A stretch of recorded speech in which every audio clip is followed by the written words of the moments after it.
আসসালামু আলাইকুম। রাতের শীর্ষ সংবাদে স্বাগত জানাচ্ছি আমি সুমনা সুমা। নতুন আইজিপিকে র্যাঙ্ক ব্যাচ পরিয়ে দিলেন প্রধানমন্ত্রী। প্রধানমন্ত্রী তারেক রহমানকে মার্কিন কংগ্রেস সদস্যর অভিনন্দন।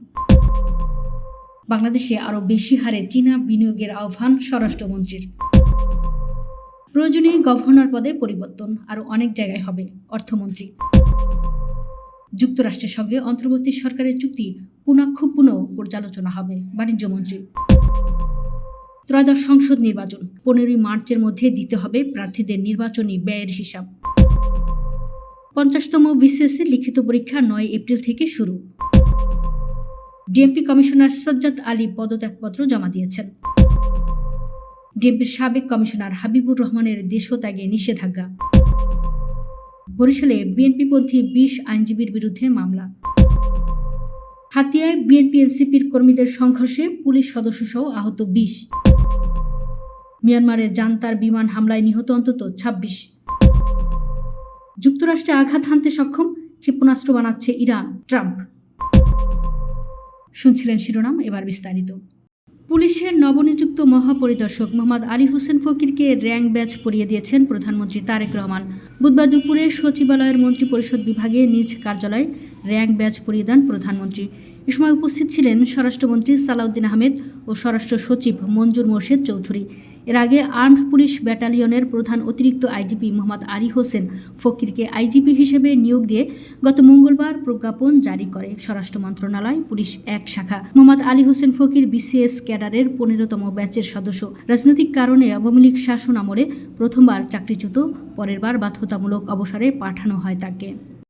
বাংলাদেশের প্রধানমন্ত্রী হিসেবে দায়িত্ব পালন করায় তারেক রহমানকে আন্তরিক অভিনন্দন জানিয়েছেন মার্কিন যুক্তরাষ্ট্রের প্রভাবশালী কংগ্রেস সদস্য গ্রেস মেং। মঙ্গলবার বাংলাদেশের সাম্প্রতিক নির্বাচন এবং নতুন সরকার গঠন নিয়ে দেওয়া এক বিশেষ বিবৃতিতে তিনি এই অভিনন্দন জ্ঞাপন করেন। গ্রেস মেং তার বিবৃতিতে বাংলাদেশের নতুন প্রধানমন্ত্রী এবং এদেশের সাধারণ মানুষকে সফলভাবে নির্বাচন সম্পন্ন করার জন্য সাধুবাদ জানিয়েছেন। বিবৃতিতে গ্রেস মেং বলেন, বাংলাদেশের নতুন প্রধানমন্ত্রী হিসেবে তারেক রহমানের শপথ গ্রহণ একটি গুরুত্বপূর্ণ অধ্যায়। আমি নবনির্বাচিত প্রধানমন্ত্রী এবং বাংলাদেশের জনগণকে তাদের সাম্প্রতিক নির্বাচনের জন্য অভিনন্দন জানাই। যুক্তরাষ্ট্রে বসবাসরত অনেক বাংলাদেশি এই নির্বাচন প্রক্রিয়া অত্যন্ত নিবিড়ভাবে পর্যবেক্ষণ করেছেন। তারা বাংলাদেশের গণতন্ত্রের সুসংহত রূপ, অর্থনৈতিক সমৃদ্ধি, মানবাধিকার রক্ষা এবং দেশের উজ্জ্বল ভবিষ্যৎ নিয়ে অত্যন্ত আশাবাদী। ভবিষ্যতে যুক্তরাষ্ট্র ও বাংলাদেশের মধ্যকার দীর্ঘদিনের বন্ধুত্বপূর্ণ সম্পর্ক আরও দৃঢ় ও অর্থবহ করতে তিনি কাজ চালিয়ে যেতে আগ্রহী বলে বিবৃতিতে উল্লেখ করেন। বাংলাদেশে আরও বেশি হারে বিনিয়োগ করার জন্য চীনা বিনিয়োগকারীদের প্রতি আহ্বান জানিয়েছেন স্বরাষ্ট্রমন্ত্রী সালাউদ্দিন আহমেদ। বুধবার 25 ফেব্রুয়ারি দুপুরে বাংলাদেশ সচিবালয় স্বরাষ্ট্র মন্ত্রণালয়ে তার অফিস কক্ষে বাংলাদেশে নিযুক্ত চীনের রাষ্ট্রদূত ইয়াও ওয়েন সাক্ষাৎ করতে এলে তিনি এ আহ্বান জানান। এ সময় স্বরাষ্ট্রমন্ত্রী বলেন, চীন ও বাংলাদেশ দীর্ঘদিনের পরীক্ষিত বন্ধু। আঞ্চলিক, কৌশলগত ও ভৌগোলিক অবস্থান বিবেচনায় আমরা দ্বিপাক্ষিক সম্পর্ককে আরও নতুন মাত্রায় নিয়ে যেতে চাই। তিনি বলেন, চীন বাংলাদেশের অন্যতম বৃহৎ উন্নয়ন অংশীদার ও অনেক বড় প্রকল্পে বিনিয়োগ করেছে। মন্ত্রী অদূর ভবিষ্যতে এ বিনিয়োগের পরিমাণ আরও বাড়াতে রাষ্ট্রদূতকে অনুরোধ জানান। রাষ্ট্রদূত বলেন, বর্তমানে বাংলাদেশে রাজনৈতিক স্থিতিশীল সরকার প্রতিষ্ঠিত হয়েছে, ফলে চীন সরকারের পক্ষ থেকে বাংলাদেশে বিনিয়োগের পরিমাণ আরও বাড়ানো হবে। বাংলাদেশ ব্যাংকের গভর্নর পদে ডক্টর আহসান এস মনসুরকে বাদ দিয়ে মুস্তাকুর রহমানকে নিয়োগের ব্যাপারে অর্থমন্ত্রী আমির খসরু মাহমুদ চৌধুরী বলেছেন, নতুন সরকার ক্ষমতায় এসেছে, অনেক কিছুরই পরিবর্তন হবে। এখানেও পরিবর্তন হয়েছে, এটা নতুন কিছু না, প্রয়োজনে আরও অনেক জায়গায় পরিবর্তন হবে। বুধবার সচিবালয় থেকে বের হওয়ার সময় সাংবাদিকদের সঙ্গে আলাপকালে তিনি এসব কথা বলেন। এদিন অর্থ মন্ত্রণালয়ের আর্থিক প্রতিষ্ঠান বিভাগ থেকে এক প্রজ্ঞাপনের মাধ্যমে নতুন গভর্নর হিসেবে মুস্তাকুর রহমানকে নিয়োগ দেওয়া হয়। গভর্নর পদে এত দ্রুত পরিবর্তন, বিশেষ কোনো কারণ আছে কিনা সাংবাদিকদের এর প্রশ্নের উত্তরে অর্থমন্ত্রী বলেন, আরও অনেক জায়গায় পরিবর্তন হবে, এর বিশেষ কোনো কারণ নেই। বিদায়ের প্রাক্কালে অন্তর্বর্তী সরকার যুক্তরাষ্ট্রের সঙ্গে যে বাণিজ্য চুক্তি করেছিল তার প্রতিটি ধারা ও দেশের স্বার্থ পুঙ্খানুপুঙ্খভাবে যাচাই বাছাই করে পরবর্তী করণীয় ঠিক করা হবে বলে জানিয়েছেন নবনির্বাচিত সরকারের বাণিজ্যমন্ত্রী খন্দকার আব্দুল মুক্তাদির বুধবার দুপুরে সচিবালয়ে সাংবাদিকদের সঙ্গে আলাপকালে একথা জানান তিনি। যুক্তরাষ্ট্রের নতুন ট্যারিফ শুল্ক নীতি নিয়ে বাণিজ্যমন্ত্রী বলেন, মার্কিন যুক্তরাষ্ট্রের সঙ্গে ট্যারিফের ইস্যুটা এখনও বিকাশমান। আমরা শুনেছি তারা সব দেশের জন্য 15% ট্যারিফ ঘোষণা করতে যাচ্ছে, তবে এ বিষয়ে এখনও কোনো লিখিত নথি আমাদের হাতে পৌঁছায়নি। তিনি আরও জানান, আগে নির্দিষ্ট দেশভেদে 19% পর্যন্ত রিসিপ্রোকাল ট্যারিফ ছিল, এখন 15% যে ট্যারিফের কথা বলা হচ্ছে তা সবার জন্য অভিন্ন। ত্রয়োদশ জাতীয় সংসদ নির্বাচনে প্রতিদ্বন্দ্বিতা করা প্রার্থীদের ব্যয়ের হিসাব দিতে বলা হয়েছে। এ সংক্রান্ত তথ্য চেয়েছে নির্বাচন কমিশন। রিটার্নিং কর্মকর্তাদের কাছে বুধবার দেওয়া এক চিঠিতে এ তথ্য চাওয়া হয়েছে।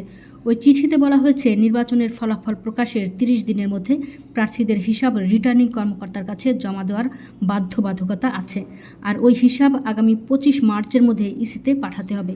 নির্বাচিত প্রার্থীদের নামের গেজেট প্রকাশের 30 দিনের মধ্যে নির্বাচনের সব প্রতিদ্বন্দ্বী প্রার্থীকে রিটার্নিং অফিসারের কাছে ব্যয়ের হিসাব দাখিলের বিধান আছে।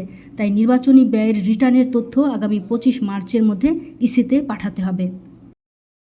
50তম BCS লিখিত পরীক্ষা আগামী 9 এপ্রিল থেকে শুরু হবে। বুধবার এক বিজ্ঞপ্তিতে পরীক্ষার সূচি ঘোষণা করেছে বাংলাদেশ সরকারি কর্ম কমিশন। বিষয়টি নিশ্চিত করেছেন পিএসসি সচিবালয়ের জনসংযোগ কর্মকর্তা SM মতিউর রহমান। পিএসসির পরিকল্পনা অনুযায়ী 9 এপ্রিল লিখিত পরীক্ষা শুরু হয়ে সম্ভাব্য ফল প্রকাশ করা হবে 30 জুলাই। এরপর 10 আগস্ট থেকে মৌখিক পরীক্ষা শুরু হবে এবং 25 নভেম্বর চূড়ান্ত ফল প্রকাশের লক্ষ্য নির্ধারণ করা হয়েছে।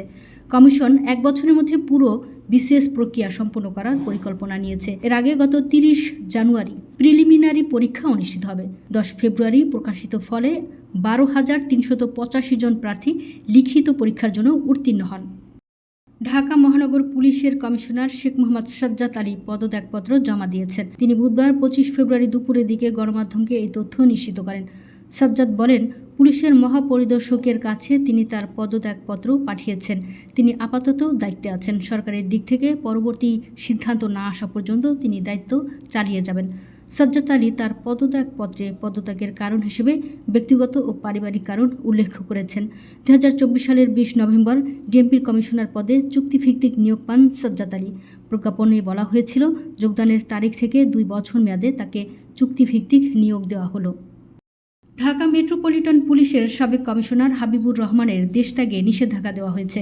আজ বুধবার ঢাকার মহানগর দায়রা জজ ও সিনিয়র বিশেষ জজ আদালতের বিচারক মোহাম্মদ সাব্বির ফয়েজ নিষেধাজ্ঞার এই নির্দেশ দেন। আদালতের বেঞ্চ সহকারী মোহাম্মদ রিয়াজ হোসেন বিষয়টি নিশ্চিত করেছেন।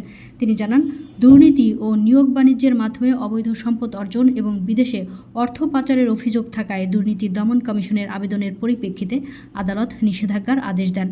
দুদকের উপসহকারী পরিচালক আবু মোহাম্মদ আনোয়ারুল মাসুদ অভিযুক্ত হাবিবুরের দেশত্যাগে নিষেধাজ্ঞা চেয়ে আবেদন করেন। আবেদনে বলা হয়েছে, হাবিবুর রহমানের বিরুদ্ধে অবৈধ সম্পদ অর্জন ও অর্থ পাচারের অভিযোগ অনুসন্ধানাধীন রয়েছে। দুদকের কাছে বিশ্বস্ত তথ্য রয়েছে যে তিনি দেশ ত্যাগ করে অন্য দেশে পালিয়ে যাওয়ার চেষ্টা করছেন। তিনি বিদেশে গেলে অনুসন্ধান কাজ ব্যাহত হওয়ার সম্ভাবনা রয়েছে। এজন্য তার বিদেশ গমন রহিত করা একান্ত আবশ্যক। বরিশাল জেলা আওয়ামী লীগের সাধারণ সম্পাদক তালুকদার মোহাম্মদ ইউনুসকে ঘিরে আদালত বর্জন, বিক্ষোভ কর্মসূচি ও এজলাসে হট্টগোলের ঘটনায় বিএনপিপন্থী 20 আইনজীবীর বিরুদ্ধে মামলা হয়েছে।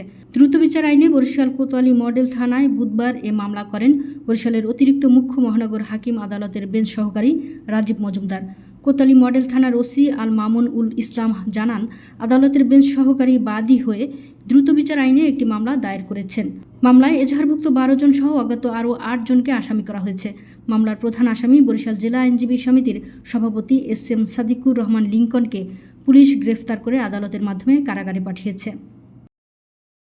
নোয়াখালীর হাতিয়া উপজেলায় বিএনপি ও জাতীয় নাগরিক পার্টির সমর্থকদের মধ্যে সংঘর্ষের ঘটনায় এক পুলিশ সদস্য সহ 20 জন আহত হয়েছেন।